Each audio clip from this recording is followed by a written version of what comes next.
Igama lami nguVan Damme waMbutho. I blew it. Ngo-2018 ngawina iPowerball. Ngawina imali engango-35 million. Mina-ke ngu-anti wakho mfana. Asitshenwanga muntu ukuthi unemali. Sabona nje ngezenzo. Into yokuqala engayenza ngahamba ngaye eDebonairs. Ngafike ngathengela wonke umuntu ekhaya amapizza. Wafika la ekhaya ephethe amapizza. Ephathele wonke umuntu nomuntu wenepizza yakhe. Hayi amapizza nje. Amapizza lawa anevorce engathi umqhele lokho okufana nalokho kufaka ungezwe ekhanda. Wephathele ngisho ingane na 6 months ipizza. Ekhaya ngihlala no-aunti okuyena owangikhulisa. So into yokuqala engayenza nje ngemali yami ngawisa u2 room mase ngakhela u-aunti wami indlu yayi5 room. uVan Damme ubhuti wami. Ubhuti mina ngaqala ukubona ukuthi unemali. Ngithatha ethi asambe sogunda. Nginganayo. Mangithi ngiyafika kwibhabhe sasiyaku ngangiqala mina ukugunda ikhadi ekhanda ka 6000. Ngiyakhumbula ngathenga iveni kubaba uNgidi wangasekhaya. Lelo veni ngalithenga ngo150,000. Imoto kaNgidi la ithenga mina leya moto ngangiyigibela ngiseno 16 years. Ngoba ngimdala nje manje ngibheke ko 60. Ngathi ngilithengile ngino 3 days ngilithengile. Lavele lasha engine. Ngathi mangilikhanda ngalikhanda ngo30,000. Igama lami nguSidudla Soqobo. Ngumngane omkhulu kaVan Damme. uVan Damme ngamtshela ukuthi isifiso sami mfowethu ukuthi ngelinye ilanga ngifane nabantu abafana njengoSweet Guluva ngokomzimba. So kuthe uVan Damme mayesewina le mali kaBetway wathi mngani wami iphupho lakho ngizolifeza namhlanje. Ngumuntu ke mina othandayo ukubuyisela emphakathini.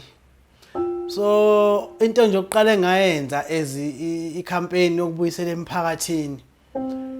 Ngawisa isikole. Ngoba isikole sangasekhaya besingekho esimeni esihle.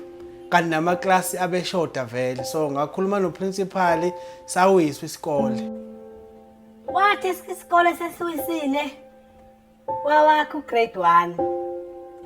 Wasakha istaff room. Wagcina nje lapha akaphindanga waqhubeka nokwakha isikole. Umphakathi wadinwa ke.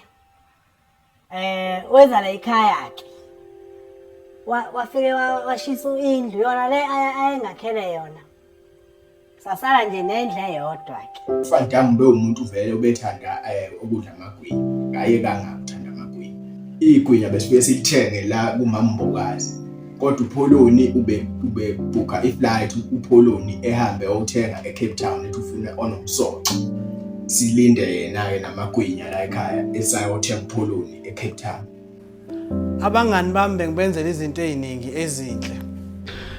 uVan Damme wangifakela imali engango150,000 wathi thatha le mali uhambe uyokhokha ejimini ukuze ukwazi ukuthi unciphe ufane noSweet Guluva.